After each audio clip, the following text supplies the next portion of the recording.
Hello, hello, hello, hello, hello, hello, hello, hello. How's it going, people? Welcome to the stream. Welcome. It is Sunday, the 18th of May. And in the latest of Arsenal news, all I can say, genuinely, all I can say, second again, ole, second again, ole. All this stuff. We are second once bloody again. We are again second. Nothing to take away from it. We are second again. We at least beat Newcastle, which is, I'm not gonna lie, which is kind of nuts to think about given our situation against Newcastle in the first place, given the terms of the fact that we haven't scored against them this season up until this game. But we somehow did it. We won today. Pretty much no pressure, and we actually managed to score. Obviously, the biggest thing was that Isak didn't play today. I think that was a big factor to everything, I'm not gonna lie, due to the fact that Newcastle could have been 3-4 nothing up in the first half, in the first about 20-30 minutes, by the way. We could have scored. Nick Pope made 2 great saves, let's be real, but David Raya was standing on his head in the goal, so ultimately, if they had Isak, not Wilson, up top, I think it could have been a bit different story, I'm not gonna lie, but it is what it is. We won! Let's be happy. We secured second again. Ole. Second champions again. Ole. And all this stuff. Let's be real. It is what it is. Nothing more to say, nothing more to add. It is what it is at the end of the day. However, despite that, some fairly interesting stuff happened because Josh Kroenke spoke before the game. We're going to get to that in a second. Mikel Arteta spoke after the game, of course. We're going to get to that as well, because that was something unique. And of course, some transfer links here or there after that. So definitely there is some action-packed stuff to talk about today. So smash the like button if you haven't already. Caress it, destroy it, hammer it, I don't know, saw it in half if you want, all this stuff. But just do it. Takes a second, costs nothing. It's all for good measure. Helps the stream a lot, helps to share it around. Subscribe if you're new around here. Road to 600 is going strong. And of course, road to 1k, to the matter of fact as well, is going hella strong. And of course, leave your thoughts down in the live chat below, just so we can tackle them, discuss them, and see where this leads us. Big up the Bonko, Mubarak the Bonko. Rice is world class, dude. That goal by Rice was fantastic, I'm not gonna lie. That goal by Rice was fantastic. He has 2 questions. How many changes of Man U to hijack the deal of Gyökeres? I think for Man United to get Gyökeres, I'm not like, they need to win first things first Europa League to automatically get into Champions League. That is one of the reasons, one of the ways they can get Gyökeres, because Gyökeres has pretty much openly admitted that he wants Champions League football also next year. If he stays or leaves, it doesn't matter. He wants just Champions League. Since Sporting won Portuguese League, he's gonna get even Champions League if he somehow decides to stay in Portugal, of course. But if he leaves the club, he wants Champions League football. Obviously, Arsenal can give it very easily. He would be the centerpiece, arguably, in the attack, unless Arteta decides to play Havertz instead of him, which would be kind of bizarre, to say the least. But yeah, ultimately, yeah. But for United to get him, in my opinion, they must get Champions League, and they need to sell Højlund. Those 2 things. And apparently, Højlund is up for sale, about 40 million, something like that. He apparently is available.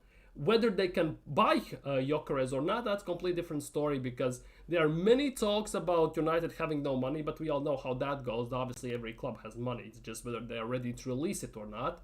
Ineos are selling also OGC Nice, if you haven't heard about that, up for about 275 million or something like that. On top of that, United are in massive issues, let's be real, but that if they win Europa League and get in Champions League, that will help them a lot. Let's just put it that way. So that, I think, are the only ways they can get him. Obviously, there is Amorim factor and all this stuff. They are in desperate need for a proper striker. So there is something. But as I said, if you haven't already checked the YouTube short I posted today, go check it out. I basically talked about Gyökeres and that we need to wrap up this deal as quickly as possible. Given the situation that he is arguably one of the most hottest prospects in striker department this window, specifically in summer, right? And the fact that he is so cheap compared to previous statements, previous everything, The longer he stays on market, the bigger chances that someone else can swipe him up. And then Arsenal are left with nothing. So go check it out, give it a like, give it a comment as well. But yeah, that's the only way. And the second question is it true that Nico Williams is looking for a house in London? I don't know. Obviously, a few days ago, we talked about also on stream, there were reports that allegedly Nico Williams is looking for a house in London. Now, that actually doesn't mean he's going to sign for Arsenal per se, because there are numerous reports suggesting that also Chelsea are in for him, given their left-wing situation that they want to get rid of Sterling as well. Sancho, I guess, is not cutting it, but who knows, and stuff like that. They need some extra attack firepower. I think it also could be due to Chelsea. Obviously, it remains to be seen whether he's going to stay, whether he's going to move. I still don't know, because the links with Arsenal have gone a bit quiet, and with that is very, very weird. Whether he has decided to stay in Spain, whether Arsenal don't want to buy him or want to buy him, are keeping it low profile, also remains to be seen, of course. So time only will tell. Big up Nathan, hope you're doing well. Calafiore and Kivior played very good. They were decent, I'm not gonna lie, they were very decent. Simon Hooper, shocking. Well, I'm not gonna get into referees per se, because let's be real, it's nothing too much to talk about in general, for me at least. Now, in other news, many leagues are wrapping up. Just before we get into Arsenal transfer talk and all this stuff, many leagues are being wrapped up right now as we speak. La Liga just finished, but here we go. Here is Serie A. Serie A is actually a very hot prospect at the moment, because there is very close battle in the title race, and there is very close battle for other things. As you can see, for example, AC Milan just got a red card, and Roma are winning 1-0. Mancini scored in the 3rd minute, and striker Jimenez got a red card, which is kind of nuts. But if you look at the standings, as it's showing right now live, if Roma win, and Juventus lose, and Lazio lose, and stuff like that, Roma get Champions League. Ranieri is doing a madness. His last season as the manager, and he's doing a madness there. But the biggest battle, what's happening here, is at the top of the table. Because Napoli needs to pretty much win to 100% guarantee them the title, the Scudetto. Now, with Inter Milan, they need to win and hope literally, that Napoli draw or lose. That are their only options to win the league, of course. But the race for the Champions League spot, the last one, the 4th place, is actually very, very tight. Because, look, you can 6th, 5th, and 4th place all are in contention. All are in contention. And due to goal difference, actually, Fiorentina cannot sneak in. Bologna, if they win, also cannot sneak in just due to the goal difference. So that is what it is.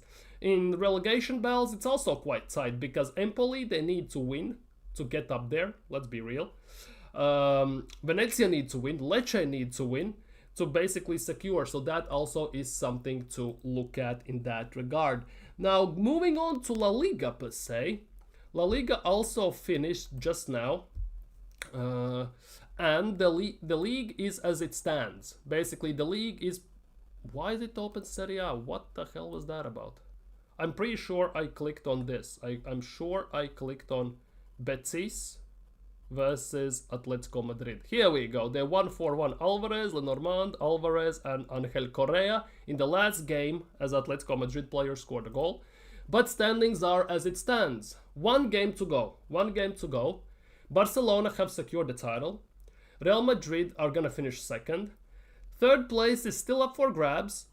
No, it's not. Let's be real. Bilbao, even if they win, they have better goal difference. Alright. Villarreal have secured also Champions League spot. As you can see, the top 5 teams have secured their places. They're not going to be much movement, because basically Villarreal need to score 10-0 to have hopes against Bilbao in the next game. However, Betis have secured the Europa League. Celta Vigo is the rough one, together with Rayo and Osasuna. One of these teams are going to get Europa League or Conference League, solely depending on who's going to score or not. By the way, look at the goal difference, -4 in the 8th place. That is kind of nuts. But also in relegation battles, it's very interesting, because Espanyol can get still relegated. Espanyol still can get relegated. Because if they lose, because they have been on a very bad form, they lost to Villarreal, lost to Betis, lost to Leganés, lost to Barcelona, and lost to Osasuna just seconds ago. Their last match is against Las Palmas, relegated Las Palmas. So Las Palmas have nothing to play for. Espanyol will have lots of pressure, so we'll see how that goes. But Leganes can still stay up. They just beat Las Palmas 1-0 in their last games against Real Valladolid, who are pretty much relegated, let's be real. So there will be lots still to fight for. I think Bundesliga as well has finished, if I'm not mistaken, finished yesterday, even, if I'm not mistaken. I just want to take a look at this because I think for many fans that don't follow these things, and if you want to see these, it's quite interesting. Just at least that's how I see it. Right? If we look at Bundesliga, again looking top 5 leagues only, let's be real. Bundesliga have played 34 games, season's over, 34 games. Bayern Munich have won it, Leverkusen are second, Eintracht third, Dortmund are fourth. Freiburg have secured Europa League and Mainz have secured Conference League. The big thing is, RB Leipzig, they are not in Europe next season, which means Sesko is gonna be on market. Also, what's its face is gonna be on. Also, Javi Simmons is gonna be on market, and maybe some other players. So that is the tough one.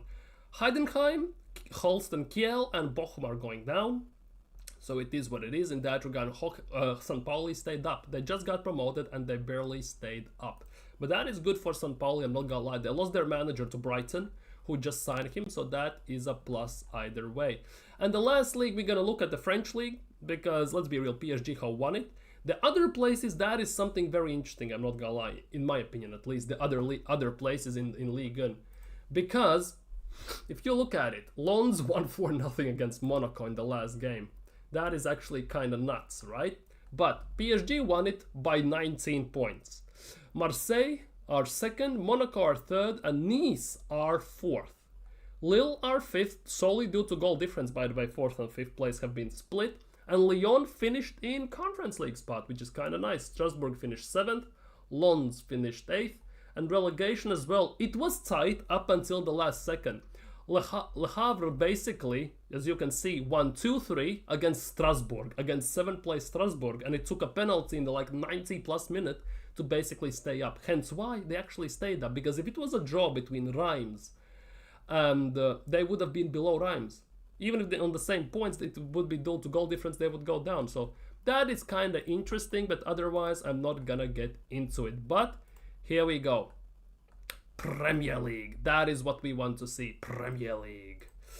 Big up YouTube censors. I hear that Premier League is thinking of giving Arsenal a tin-plated trophy for finishing second 3 years in a row. The last time Arsenal finished second 3 years in a row, they won the title the next season. Yeah, they do. It was under Arsene Wenger, yeah. The issue is Arteta is not Arsene Wenger. Raya was man of the match. Yeah, he was, because let's be real, without David Raya in the first half, specifically in the first 20-30 minutes, we would have been 4-0, 3-0 down. So we would have had no chance in winning the game. Kinda lucked out as well that basically Isak was injured. He's missing the game due to illness. So since he's not playing, some of those chances didn't go in the back of the net, because you can see that Wilson is not up to it anymore.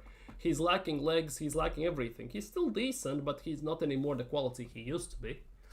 But yeah, Arsenal are securing second place, which is kind of, it is what it is, 3 years in a row. We can see that. Liverpool are going to win the league. Whether they're going to finish on 89 or whatever points remains to be seen, because they have 2 games still to go. The interesting part is 3rd, 4th, 5th, 6th, and 7th place. They all are basically separated by 1 point. Obviously, Man City still have game in hand. So that means if they win their game, they go to 68 points and they instantly move into 3rd place. Right? If they don't, well, they stay where they are. Let's be real, they just played in FA Cup final, lost to Crystal Palace 1-0 yesterday, so as well, just like I said yesterday, congrats to Crystal Palace, by the way. But yeah, the race for 3rd, 4th, 5th, 6th is very, very tight, and it will be interesting to see actually how it pans out, because that is the most exciting thing I have for this season in Premier League to look at in general. But now let's get to the actual business. Let's get down to business, as Kesto said in his song. Obviously, as YouTube censors is mentioning it, David Raya won man of the match for the game against Newcastle. And to be honest, rightly so. As I said, in the first 20-25 minutes, we could have been 1-0 up, 2-0 up maybe, but at the same time, we could have been 4-5-0 down. because Raya made some fantastic saves, some very fantastic saves. We were very open defensively. So it could have gone south very, very quickly, let's just put it that way. But we lucked out, as I said, Isak wasn't playing, they didn't have their shooting boots on, and somehow with one moment of brilliance from Declan Rice, we actually managed to win the game 1-0, which ultimately secured us the second place. So big up to David Raya. Big up to David Raya. Now, here are some other things regarding those stuff. Europa League final is on Wednesday night. Whatever happens, I'll be laughing and crying at the same time. To be honest, true. To be honest, that's true. We are in Europa League final. Are how to even describe this? Some of the arguably the big six teams, right? Who are basically pretty much on. They were on the cusp of relegation. They're not that far. If the promoted sides actually could play football, and it was like it was, let's just say 15 years ago when teams finished on 40 something points to stay up, they would be in serious contention of getting relegated, right? But at the end of the day, a 15, 16, 17 place team can win actually Europa League and get into Champions League for next season. So, hey, this is going to be fun. And no matter how you look at it, it's going to be painful because either Spurs or Manchester United are going to win it. Which obviously regarding Arsenal is not boding and looking too well, let's just say it that way. But yeah, first things first, this is what Declan Rice said after the game. With the team we've got, with the manager we've got, we need to be competing for titles. Next year we'll be back, hopefully we strengthen in the summer. Now he's kind of calling out the ownerships because he says hopefully we strengthen in the summer. Next year we'll be back, we're gonna see about that. But he says it himself, we need to be competing for titles. We need to. We are already competing, we are just not winning them. Let's just put it that way. Every team is competing for the title at the start of the season when everyone's on 0 points. After about 20-25 games, you kind of figure out who are the real title challengers. Obviously everyone knows who are they, but based on the table, and then it just goes from there. And yeah, so he even wants that. And then Mikel Arteta has spoken on summer business. We need to be sharp and very disciplined in what we want to do. And make sure we are stronger next season. Well, that's no shit, Sherlock. The plan is done. Apparently the plan for summer transfers is done. The timing will be dedicated by many parties and many circumstances. Basically, what he's saying that they have everything figured out already. They know who they're gonna sign, who they're gonna sell, and how it's gonna look. So based just solely on this statement alone, I'm expecting at least one signing before the Club World Cup because the window opens June 1st and is open till June 10th. By that time, I'm expecting at least one signing. And as soon as the Club World Cup ends and the transfer window opens once again, because during Club World Cup the transfer window is closed and it opens on June 16th, June 18th, something like that, I expect at least one or two more signings. I want to go into the preseason, right, when we go to Singapore and everything, with already business done about 80-90%, at least in signings wise. That's what I want. Because I'm sick and tired with Arsenal that every single goddamn season we go to preseason almost with no signings whatsoever. We basically drag out them too long, like we did last year with Calafiori. Month and a half we signed Calafiori. He flew out to USA just to basically be a centerpiece. He didn't do anything there. He just flew out and flew back a few days later. Merino joined just before the Premier League kicked off and he got injured, so he couldn't even play. So I want Arsenal to do business quickly and everyone to be here before the season starts, before the preseason.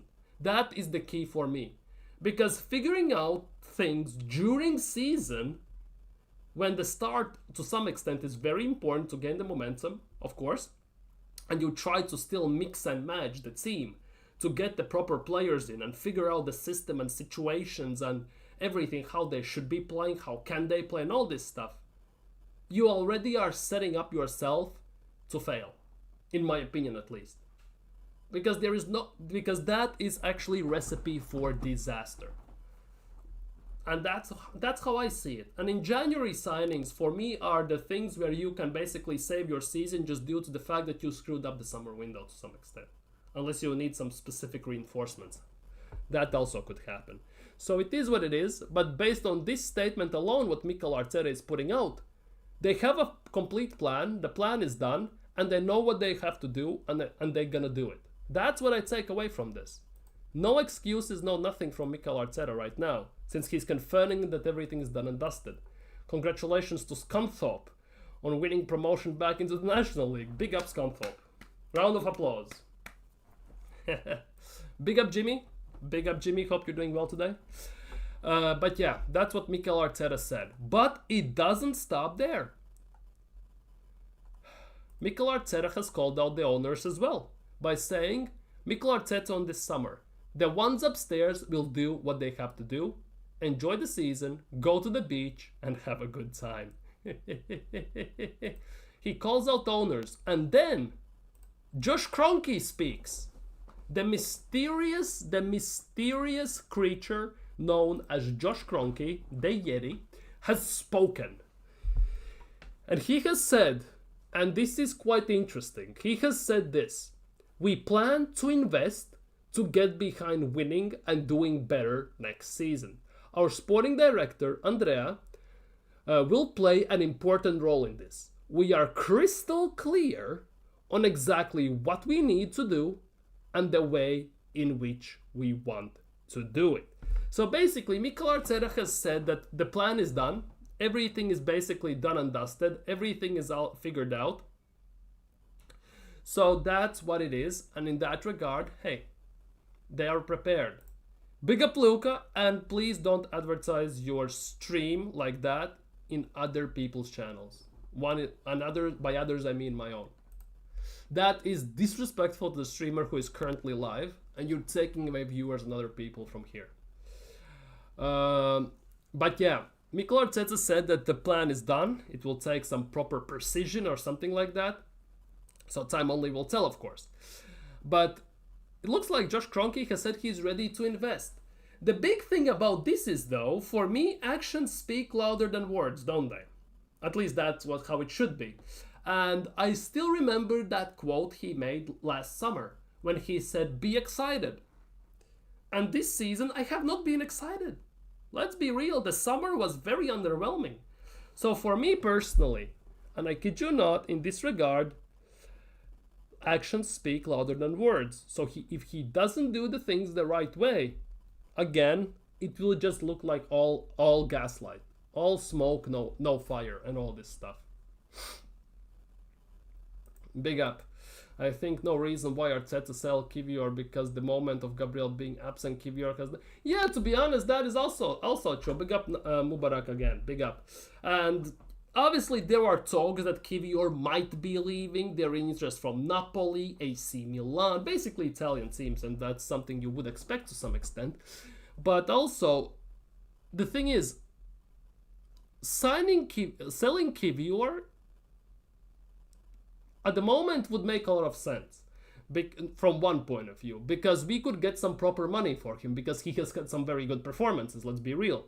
Obviously, you cannot replace Gabriel, but he has replaced Gabriel to a certain level that he wasn't as missed as much in the team as people were expecting when it was announced that Gabriel is out till the end of the season. Let's just put it that way. He's done a nice job, right? However, there are some reports and there are some people who are saying, and it's coming from within the club, which you go figure if it's true or not, but they're suggesting that the Gabriel replacement actually to sign for the center back role is Calafiori, not Kivior. So that for me begs the big question. Begs the big question, Kivior or Calafiori? Calafiori is injury prone quite a bit this season, has been, I'm not gonna lie. We haven't seen him too much at center back, we have seen him mostly at left back, and at left back, going forwards he's been nice. Defending, he's been very questionable to say the least. I would like to see him as a center back before I make my full judgments, but as a left back definitely. It's like basically Zinchenko's situation all over again. As a left back, no thank you whatsoever, get out. But as a midfielder, number 10, he's actually very decent. So Calafiori not being played as a left back, as a center back, is a big worrisome situation as well.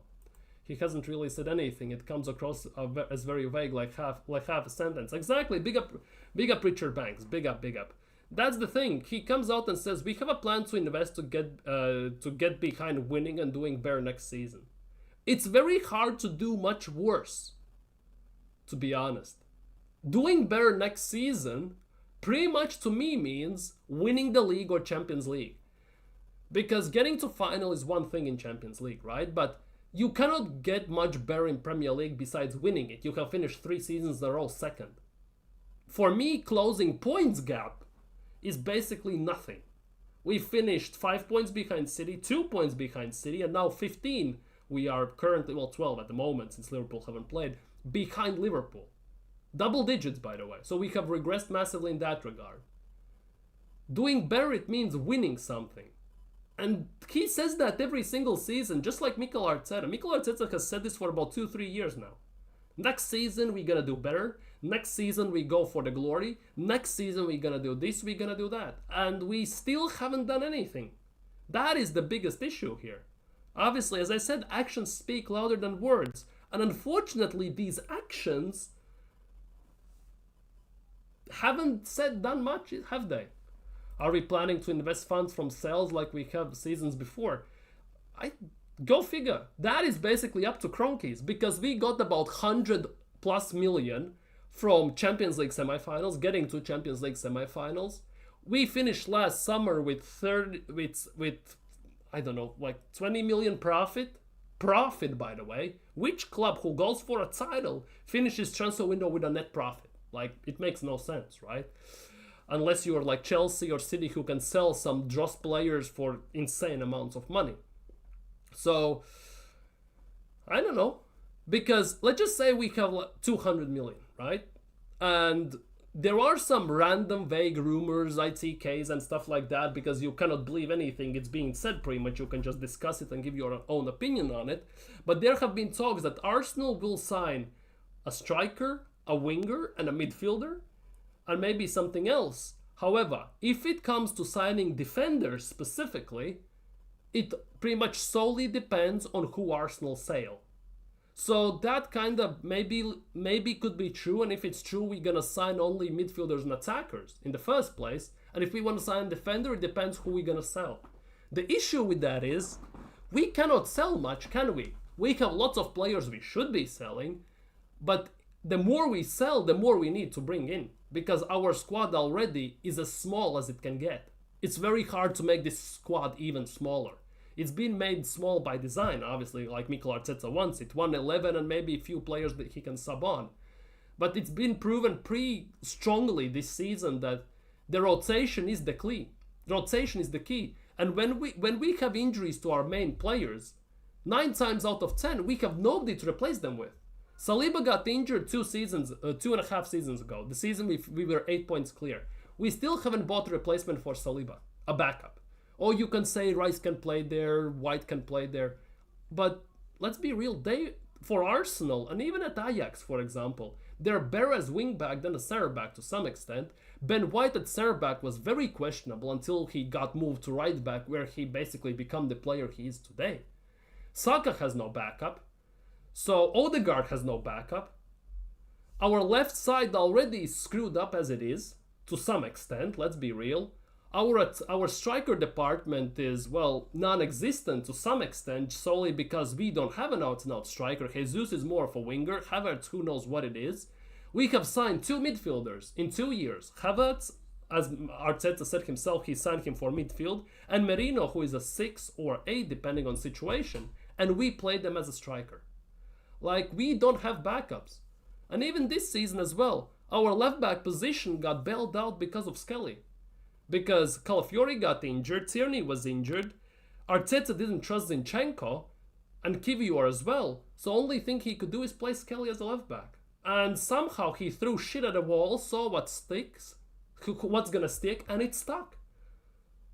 And also what Vanjeri has done, not to play since PSG game when he played a few minutes here or there, is also a mystery and a half. Let's be real. Completely agree. Our options are terrible compared to the teams around us. Exactly.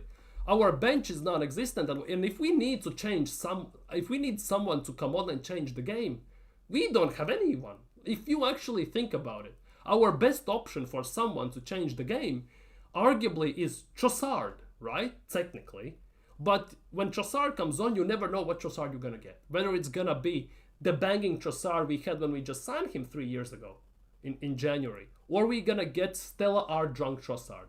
Who knows?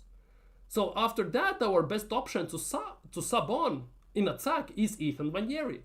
But Ethan Nwaneri has not played whatsoever, if I'm not mistaken. Because whatever this guy has done to Mikel Arteta not to get game time, it's actually criminal if you ask me. Because this season, look, where is it? Look at this.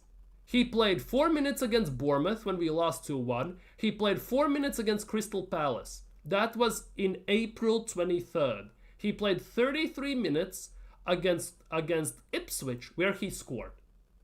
See, since Crystal Palace game, he hasn't played pretty much at all. And then you add, for example, games for Champions League. He played 1 minute against PSG, and he didn't play in the second game. In Champions League, he has held bench in the last 3 Champions League games. So what does he even do? What has he done not to play at all? You could argue that Nwaneri is the only option we can have in the attack, yet he doesn't even get played. And when Arteta needs someone to change the game, he turns to the bench. He has 2 goalkeepers, like 5 defenders on the bench, 1 midfielder, 2 midfielders, 3 attackers. One is Trossard, go figure. Second one is Sterling, lol. And the next one is Nwaneri. Nobody to change the game. The squad is only as small as it's because Arteta is incapable of pulling players out of academy. Well, I read yesterday, obviously on the stream it was, that Setford is getting promoted, our goalkeeper. There are talks that Max Daumann is gonna be with the first team in Singapore and also is gonna be with the squad in the season. But I need to see that guy and also under 21s, because it's a big leap going from under 18s into the main squad. I want to see him being more consistent, obviously, but it is what it is. But yeah, Arteta hasn't done too much anything with the youth. Let's be real. Hasn't done much. Pulling players, Nwaneri and MLS don't count.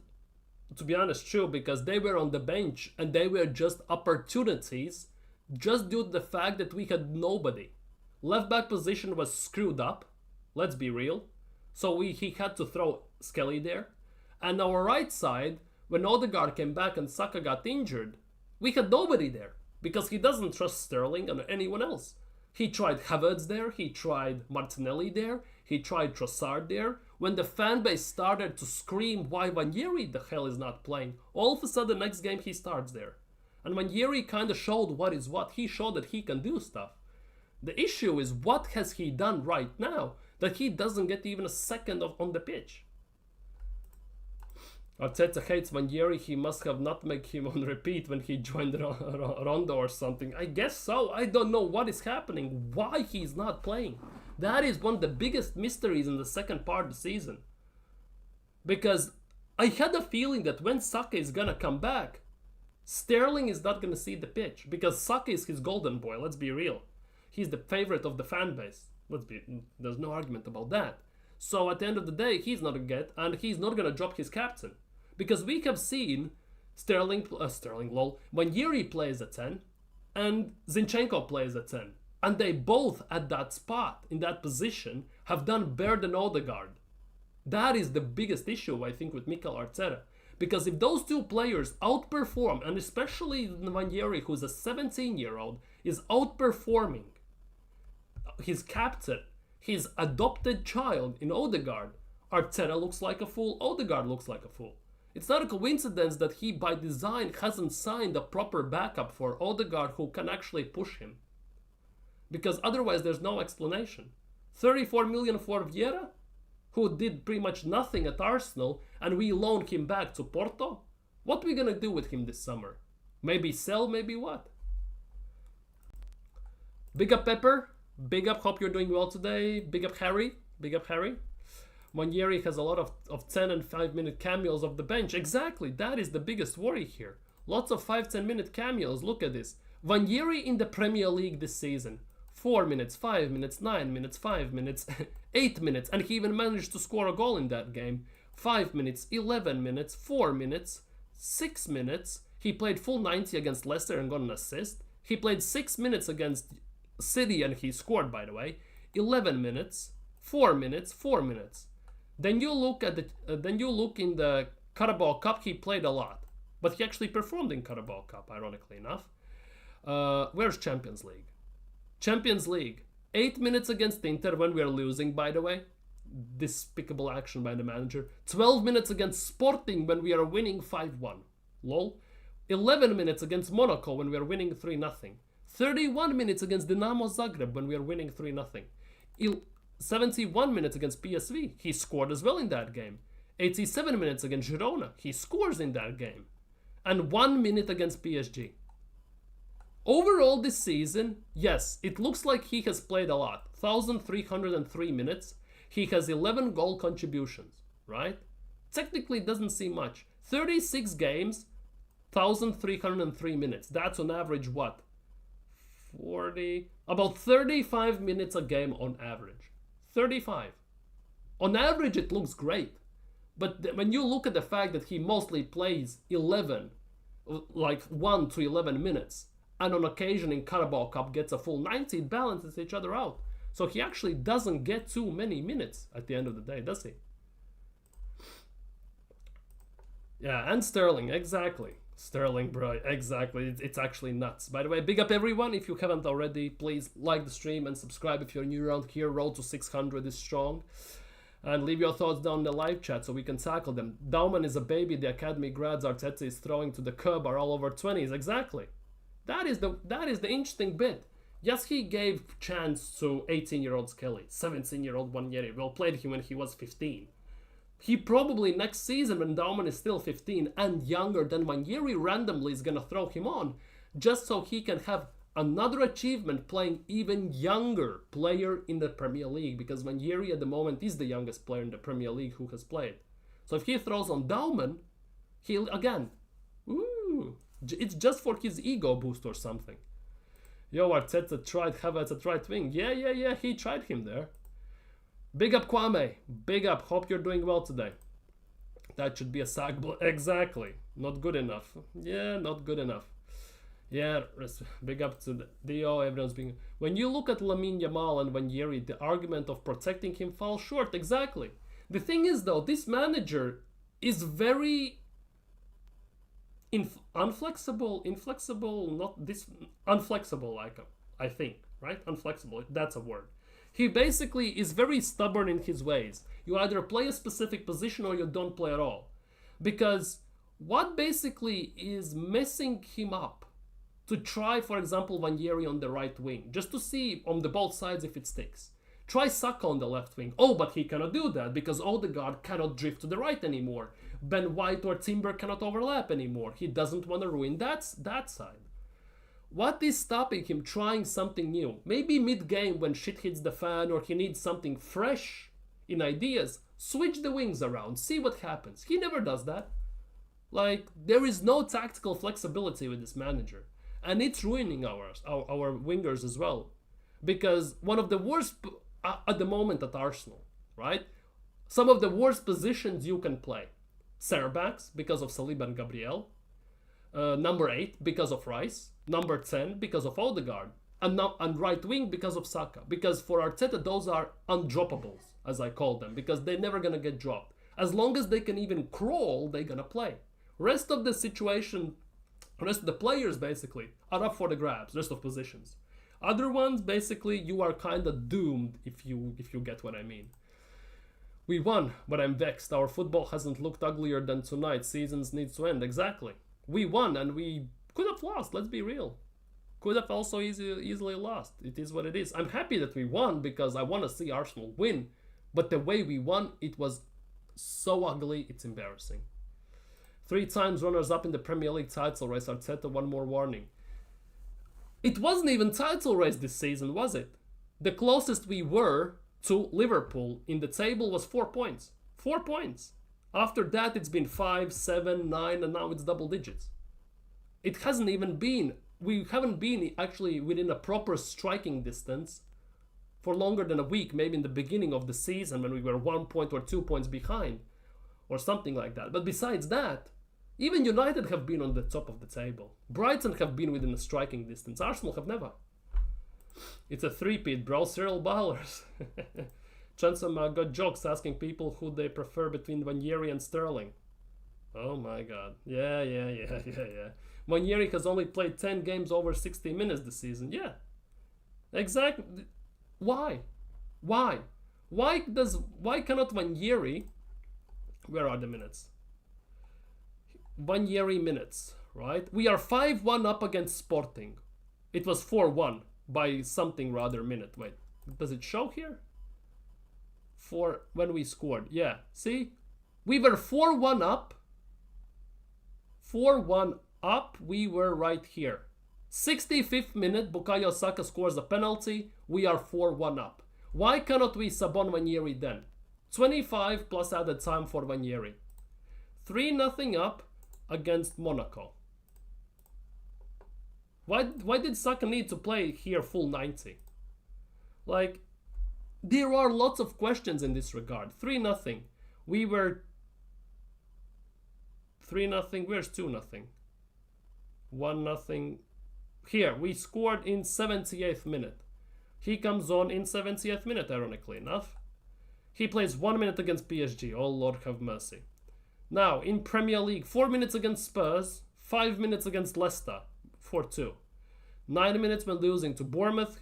Remember this game, by the way. Remember this game. We were losing to West Ham 2-0, and he threw on Ethan Ranieri as the savior in the last 10 minutes. See what happens, see what sticks. Remember that? 5 minutes in 2-2 against Liverpool at home. 8 minutes, and he scored a goal, by the way, in 3-0 win. He only played 5 minutes in 5-2 win against West Ham.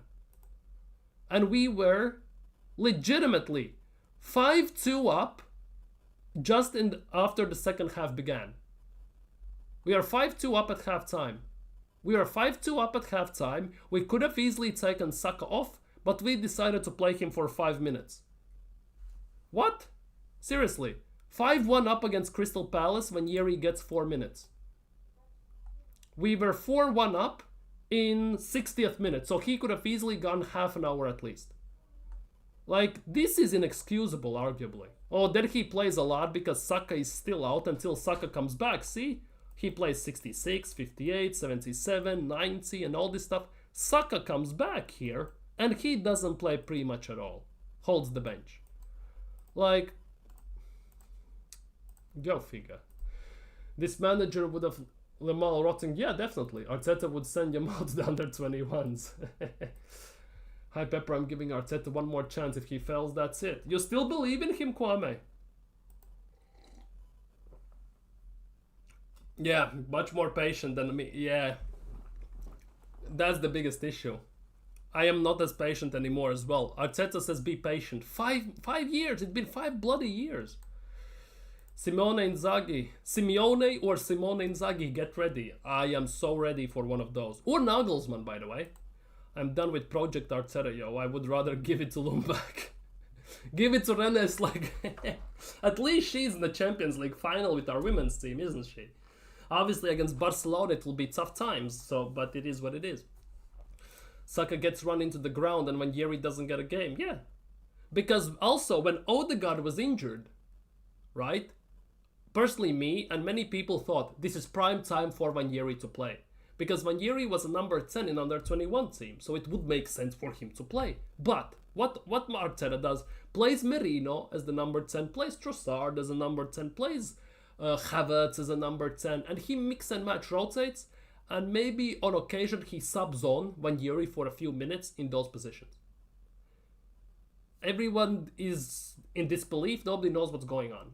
Then Saka gets injured, and all the Arsenal fanbase go, now this is the time when you play Ranieri, because we rather see Ranieri than Raheem Sterling, obviously. But for the first 3 games, or 2 games, now on top of my head, We saw Trossard there, Martinelli there, Havertz there, and players like that. And then when fanbase kicked off on X, on Twitter, on YouTube, and on Reddit, everywhere else, all of a sudden next game when Yeri is on the right wing. Like, we have lot of influence in this team, let's be real. And as long as, for example, the fan base is behind the player, he's gonna get played. No argument about that, because we have seen as soon as fan base turns on someone, his days are pretty much numbered more often than not, right? But it's rough. 1-0 win against Newcastle. Well, we won first time against Newcastle this season. Nobody cares because we lost 4-0 on aggregate in the Carabao Cup semi-finals, or we lost 1-0 at St. James Park and all this stuff. We didn't score against them. But now we won. Everything's forgotten. We secured second. Season is amazing all of a sudden. Like, it makes no sense how this fan base operates. The worst part is, and I read this stat and I couldn't believe, it took us 52 shots. I kid you not. 52 shots to score against Newcastle this season. 52. Oh, big changes needed, including management of rotation next season. True. The issue is Arteta has this small squad. To make it bigger, he needs to sign like 4 players, right?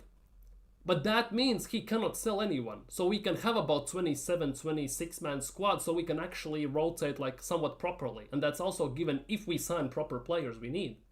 But obviously there are talks we're gonna sell some Joss players, plus Tierney is leaving for free, Jorginho is leaving for free, Partey's situation is up in the air, so that means 3 players potentially could be leaving. Sterling's loan is ending, Neto's loan is ending.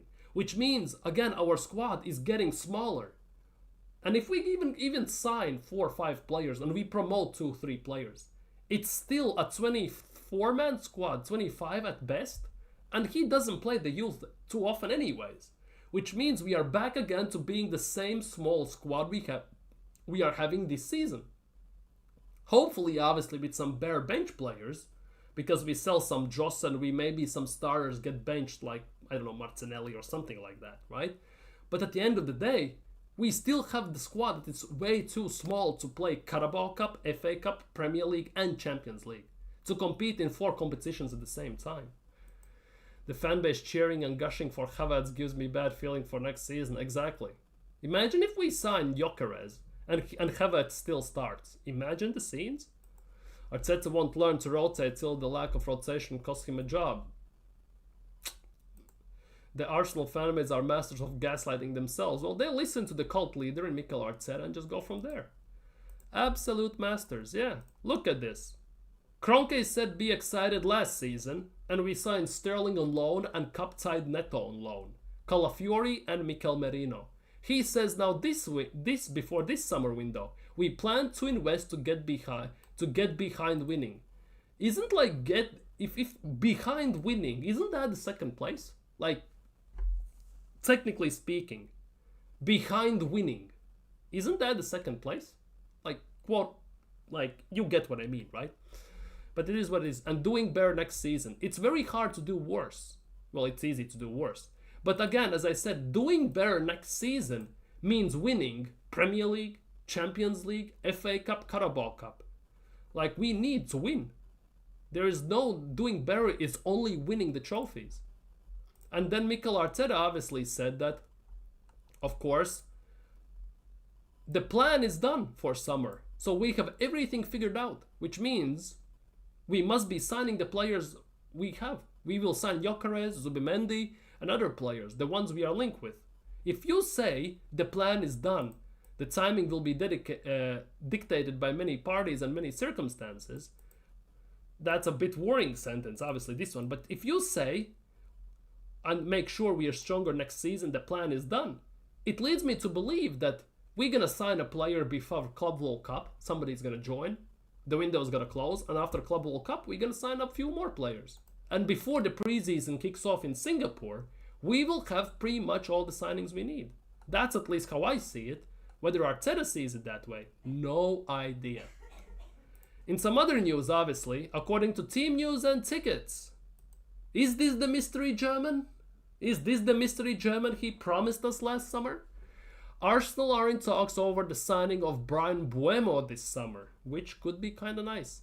Talks are progressing, but Arsenal are not the only club in for him. Obviously, Newcastle want him and United apparently want him as well. So there are a few clubs who are interested in Mbeumo. Personally, I would take Mbeumo at Arsenal. I'm just putting it out there. I definitely would take Bryan Mbeumo at Arsenal. Now, if we sign Gyökeres, Havertz still starts, sack him immediately. That's the same half. Liverpool have unearthed first teamers by playing youngsters if they are good enough to for the bench play them. Exactly, Liverpool pretty much. Remember last year in the FA Cup, I think it was.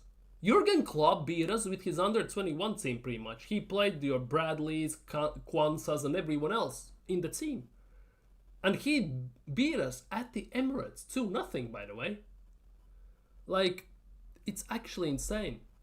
If they aren't signing more players. Next, we need to sign. I think he's referring to another dog we have brought called winning. If we get another dog, you know. If the plan is done, then it's Gyökeres, Zubimendi and probably Nico Williams transfer saga to close out the window. Maybe Nico Williams allegedly is looking for a house in London, so maybe. We have an inflexible plan. Not sure how we can be confident the stars align. Exactly. That is the biggest worry over everything. Because we have seen this manager to be tactically and systematically inflexible. He doesn't change during games almost anything. He has one game plan and he doesn't change it too much when it's not even working. So if the transfer plan as well is just plan A with no plan B, plan C or plan D in case something doesn't go his way, it's very worrying to say the least. Obviously, with Andrea Berta coming in, I have more trust in Andrea Berta that he's gonna do the right things because it looks like he has actually pretty damn much power at Arsenal. More than Edu ever had, what it feels like, that we're gonna get the right job done. And by the way, if you saw the Arsenal stream after the game, where they did the lap of honor and everything, you could see Andrea Berta there. He didn't look too happy as well. When he's gonna have puppies and we'll name them Premier League, Champions League, FA Cup and Carabao Cup. Then we'll have all the trophies. Pretty much. It could be, it could come to that. It genuinely could come to that. By the way, I wanted to I wanted to talk about this. We spoke on this few days ago. But this is the manager I would take at Arsenal as well. Look what Nagelsmann said about his footballing philosophy.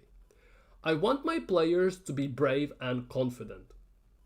Something we don't see from our players whatsoever.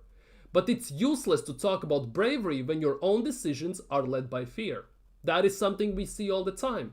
Because Arsenal always play the safe ball, safe passing. No risky passes, no thread the needle type of passes, always safe, sideways and backwards.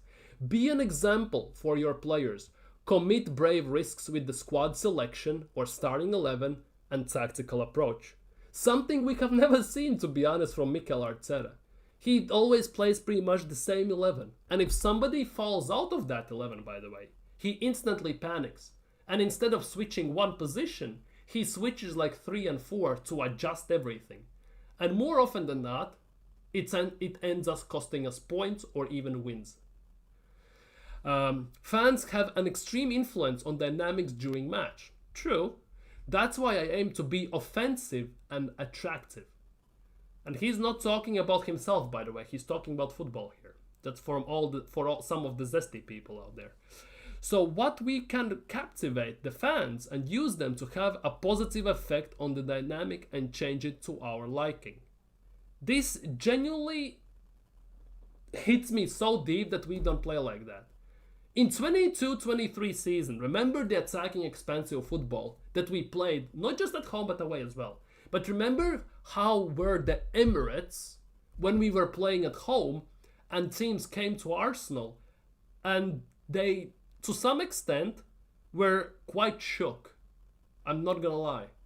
Because that has been the first time I have seen Arsenal opponents coming to the Emirates and already being on the back foot. And that was the first time since Henry, Lumberg, Vieira days when everyone was in the tunnel and they just turned around, looked at them, and you know that they gonna annihilate you. Attack you consistently until you cannot breathe, pretty much. They're gonna smother you and they're gonna annihilate you. And that football we played in 22-23 season, to some extent, gave me that similar impression. Obviously not to the same levels. No chance, sorry. But a bit of that.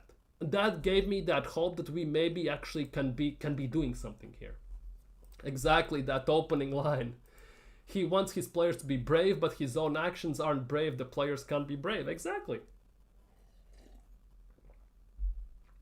Arteta's actions are completely run by fear. When we saw that, we balled 8-point lead. We went from attacking football to park the bus and Saka inshallah system. Robbo, I know Arteta isn't good enough, but it's Berta who should make the decision. Exactly. I hope it is. Because we all know that Mikel Arteta has said himself, he makes the final decisions on the signings, and with the 15 million a year, he had his say. Let's just put it that way. He had his hand in every single cookie jar, right? With Andrea Berta, there are some rumors coming out of the Emirates, Emirates then itself, that there are some friction, because apparently there have been some heavier word exchanges, and Andrea Berta has said that, well, you can give me your opinions and everything, but at the end of the day I will be making the decisions, so calma and everything. It's Arteta's first job, like a first child. There's a lot of anxiety around how to do things. I get that, but let's be real, he shouldn't be an Arsenal manager in the first place. And this is my analogy for this. We basically have given a kindergarten graduate a CEO position with no experience, no nothing. He at the moment is building his resume at Arsenal, when at some point he's gonna go and he's gonna coach, for example, Cadiz or Elche or Sevilla or Real Sociedad even, right?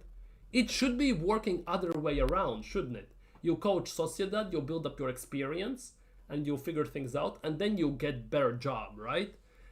He somehow is doing everything backwards. And in 5.5 years at the job, you cannot say he's still a rookie. He's inexperienced to some extent. At the same time as well, he still makes the same mistakes he made 5 years ago. That is the biggest worry in everything. If Arteta was brave, he would have started Ranieri so much more this season. If Arteta was brave, MLS would have played DM when Partey was suspended against PSG. Yeah, 100%. If he was brave, we wouldn't be sitting back when we score one goal and we try to hold on to the lead. When we have a red card, we wouldn't just park the bus, we actually would be attacking. This manager is a fraud. Big up Hyper Protagonist. Big up, hope you're doing well. If Arteta was brave, we would have played Merino up front while Havertz was fit. If this manager was brave, he would have sold Havertz as well. He would have benched Odegaard. That will rub someone the wrong way with what I just said. You and I know Arteta isn't going to use Ranieri. Arteta is so stubborn. I think it goes besides that. I think there has to be some specific reasons why Ranieri cannot even see the pitch, pretty much. Wow, Nagelsmann even says he plays attacking football to get the crowd up. I bet his players don't have to wave their arms at the crowd every 10 minutes. Oh, he definitely doesn't. Definitely he does not. By the way, out of curiosity, Nagelsmann. 1G, 2Gs?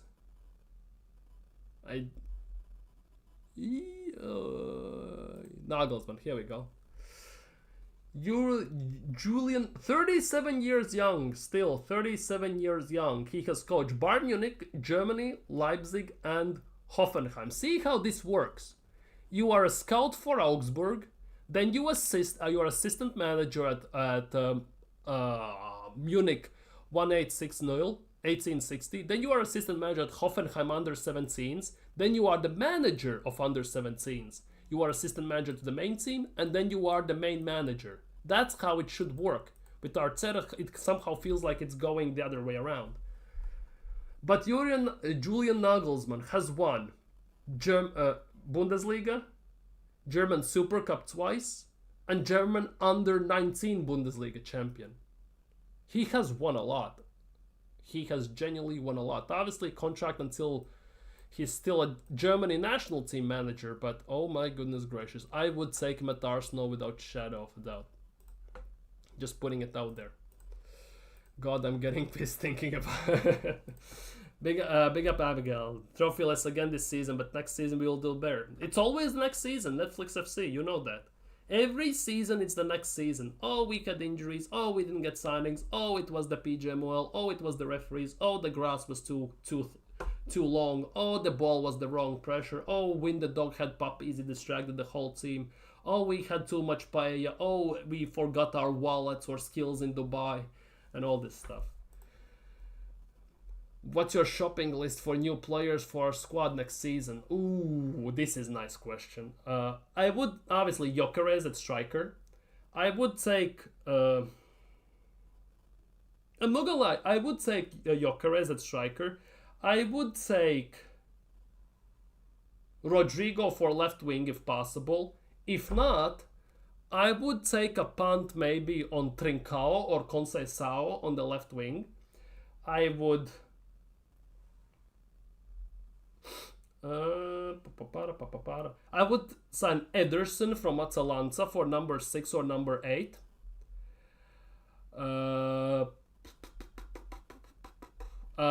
Or I would put Skelly in the midfield and sign a left back like Hato or something like that. Or Grimaldo maybe, and stuff like that. What else?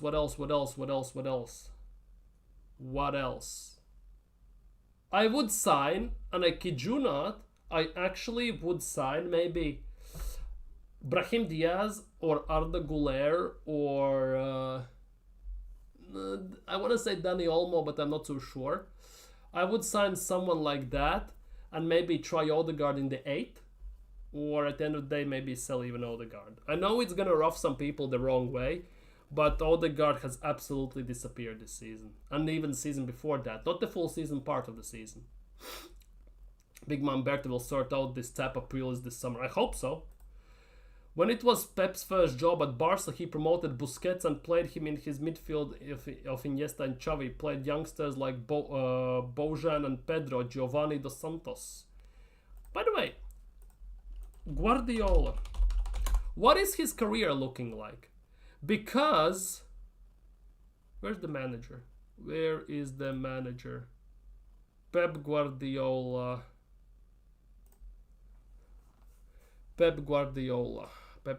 Managers. Here we go. He managed... transfer history, don't need that. He managed Barcelona B team, by the way. Then he got promoted to Barcelona. Then he got Bayern Munich and he had Man City job. So he actually had managerial experience before that. He managed Barcelona B team for a season, by the way. That is also the case. Interesting how that works, isn't it? Interesting. Well, Pep was brave when he got put in the hot seat. I haven't seen Arteta be brave once this whole tenure. True, to be honest, we haven't. Remember the Willian saga? Arteta's cowardness made him keep playing Willian over ESR. Oh, yeah. Because he can't be brave enough to trust the youngster. He doesn't trust youngsters whatsoever. He basically has lucked out into every youngster pretty much we have had. Because Saka, Emil Smith-Rowe and Martinelli were from Emery days, right? Skelly played by a chance because we didn't have a left back and everyone was injured. Same happened with Ethan Vanieri. So technically he hasn't had one. He hasn't had a youngster. He has himself grown up, nurtured him, kind of taken care of him, and put it into the team. That for me is the biggest worry. And now that he has these opportunities to even play them, he doesn't. Let's be real.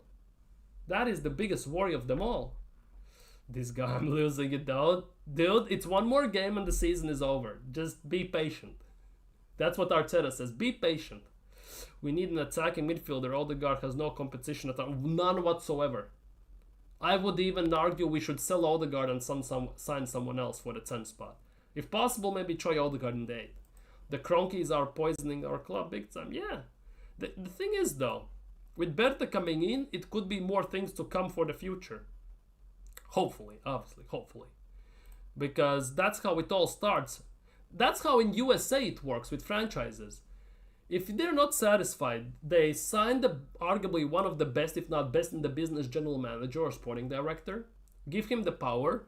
Then they see what the sporting director does, and the sporting director then bins off the manager when he's not good enough, when he's sick and tired of him, and then they bring in best of the best manager available. So maybe that's what's happening here as well. That's the only hope I have. Arteta out. Yeah, Arteta, he not. We barely beat Newcastle, and that was their basically B team. Yeah, to some extent. To be honest, when Arsenal played today Newcastle, and even to be honest, the Arsenal pretty much big chunk of the season, right? I watched the game per se, but many times when I watch the game, I see, for example, pass forward, right? Saliba to Partey to Odegaard to Rice to Odegaard, back to Saliba, back to Partey to Odegaard to Saka, right? I'm sick and tired of watching this. I switch the tab, for example, right? I watch a different game maybe, or I read something, or I check what people are saying online and stuff like that. I listen, obviously, because that's the only one where I have sound on. It takes me about minute 2 when I check something out. I turn back, and we are still doing the same. Pass to Saka, back to Odegaard, back to Saliba, back to Partey, back to Rice. Maybe it goes to Martinelli, then it comes backward to Saliba, then to Ben White, then to Odegaard, then to Saka, and it just moves in a circle, and it never leads to anything, especially when we play against mid-low blocks. Yeah, best window we could possibly have signing is Gyökeres and Sesko, Mitoma, Mbeumo, Vert, Zubimendi, Diomande, and Hato. Oh, bloody hell. 70, 140... 190, 250, okay, let's just say 240, 400, 450, 500, 540. So you described over $500 million of spent right here. $500 million, you know. Everybody glazing, no show guard because he got an assist. Oh, dude, Odegaard just got few assists just at the end of the season. He has no game plan. Yeah.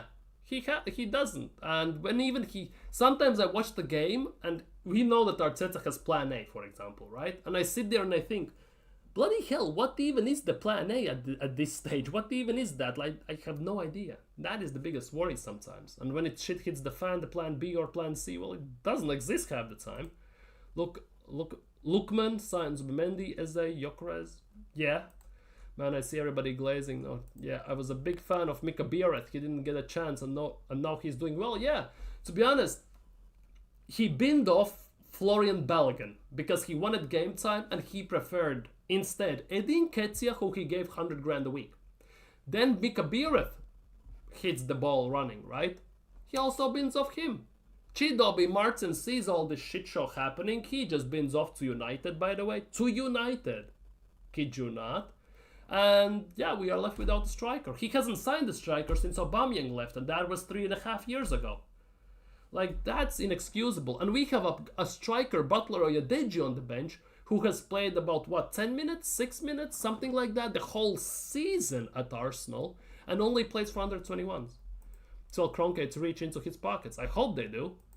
Eze, Gyökeres, Baleba, Hato, Ruiz, Fabian Ruiz, Rodrigo, Gittins, Doué. That $500 million might not even be enough to get Arteta over the line. That is the biggest worry.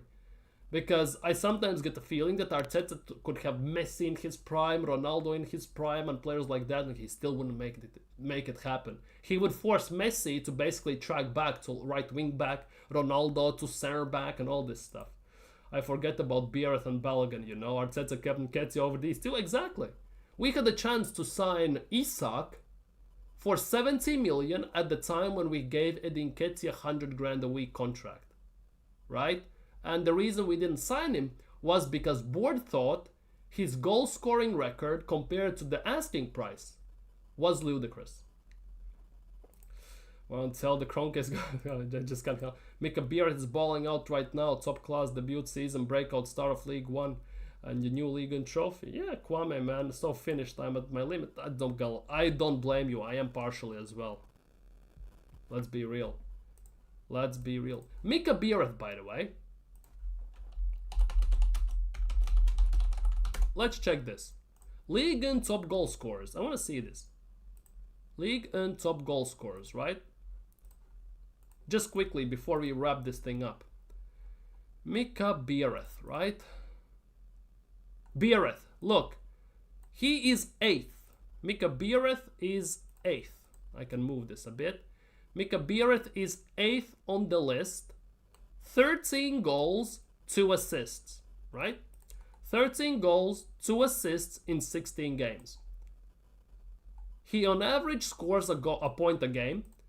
And the worst part is, he joined Monaco late January. So he has been there for 4 months. 4 months, 13 goals, 2 assists. In 4 months, by the way. Not to mention what he did at Sturm Graz before that. In Champions League and in Austrian Cup. Beer doing all that goal scoring from January. Exactly, he signed for them mid-late January. So basically in 4 months he has achieved that. 13 goals, 2 assists for Monaco. And look, 13 goals, right? Barcola, okay, Barcola maybe not the best example. Ajork, whole season. Mikal Tadze, whole season was there. And everything. Gonçalo Ramos, whole season there. Same goal and everything. So it's actually kind of insane when you come to think of it. If Beer didn't make it in Arteta's Arsenal, then why would other young strikers stick around? Exactly, that's why Chido Obi Martin saw this mess and pieced the scene. Big up Hendon Gunnar, hope you're doing well. Big up, big up, big up. I heard that Paul Merson was putting pressure on Teta on Sky Sports. Top Gunnar's fuming, obviously. They are fuming because their cult leader is getting put under the pressure. They see this all the time. Thierry Henry called Arteta out. Oh, Thierry Henry is jealous of Mikel Arteta's career. He shouldn't have a statue outside Emirates and all this stuff instantly.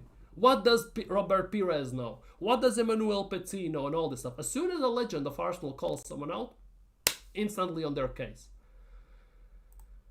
Give me Eze for left wing, Sule for right wing, Hato and that Club Bruges, Serbak, Ordonez. Setfer get promoted. He's promoted. I hear he'll be probably get some game. Hopefully. Merson is totally right and the rest of them should shut up. Exactly. Peter Schmeichel called out Mikel Arteta saying he's a control freak. Whole Arsenal fanbase instantly in disarray. You're talking to a guy who has won it all, who has proper mentality, who was fighting with Roy Keane in his own team, by the way, and they still played along and still won everything you can win. Bruh, Top Gunners are ready to throw club legends under the bus for this ball job. Exactly. They care more about the manager than the club itself. Chase the dream. That's all we get with Arteta. Never ever going to be reality and winning a trophy. It looks that way. It genuinely looks that way, sadly. Unfortunately. But yeah, if you haven't already, smash the like, subscribe, leave your comments in the chat. But don't do it too much because I'm gonna end it in about 3 minutes. Yeah, hit the likes, people, hit the likes. Today's match was a painful watch. It was. We got luck. We caught life, arguably, because they didn't have Isak. Genuinely. They didn't have Isak because he was injured. And in the first 25 minutes, it could have easily been like 4-0 Newcastle. Easily. And we caught life in that. And afterwards, one moment of brilliance from Declan Rice. Saves us, just like against Real Madrid. This is what 750 million gets us. Phase 5 and everything. Yep. Mbappe Golden Boot incoming 46 GA in the worst season of 46 GA. Wait, what? La Liga top scorers. Yeah, Mbappe 29 goals, 3 assists. Lewandowski 25 and 2. Budimir, you know, from Osasuna, Budimir. Holy crap. 21 goals from Budimir. Look at this. 21 goals from Budimir from Osasuna, the Croatian legend. Jose Perez. Leicester let him go for free. 19 goals this season for Villarreal.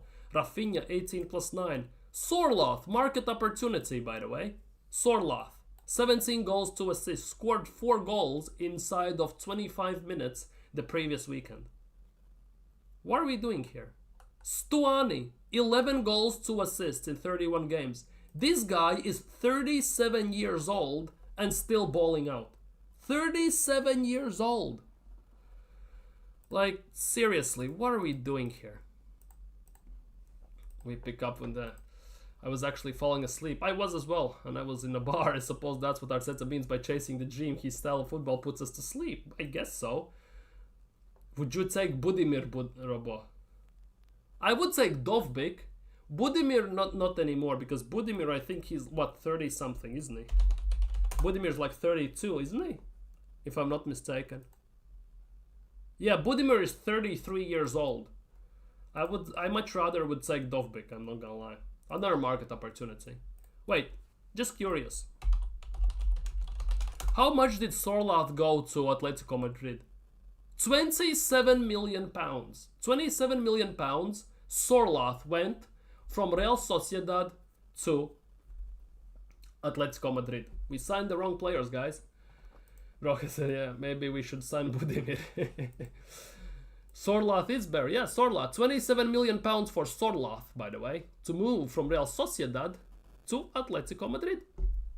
Hey, market opportunity, guys. And that was in summer, by the way, not even January. I'll stop changing the subject. Let's pick up fighting with the board. Arteta's team that he spent all this money on can't play through the center of the pitch. It's a coaching issue now. Trossard made so many runs and Odegaard didn't even see one of them. Yeah, remember a few weeks ago we showed that Martinelli run, which Odegaard totally ignored as well. This team has been coached and built on purpose to attack through the right side. Through Saka, obviously. So it is what it is. But yeah, I think on that note, I'm gonna end today's stream because it's genuinely almost half 12. It's 11:30. Need to go to shower, need to relax before I go to sleep because tomorrow is Monday. Need to go to work and all that jazz. So yeah, I think I'm gonna end it today right here. Big up everyone in the chat, big up everyone who commented, subscribed, liked, did everything. You have been fantastic so far and I hope you're gonna keep being fantastic in the future. Have a great week. Start Monday on the right foot. I really hope you do. And yeah, we come midweek, it's Europa League final. Spurs versus United. Who is ready for that one, eh? But yeah, big up everyone. Take care. So like, comment, subscribe. Have a great evening. Enjoy the start of the week tomorrow. And see you as well tomorrow. Peace.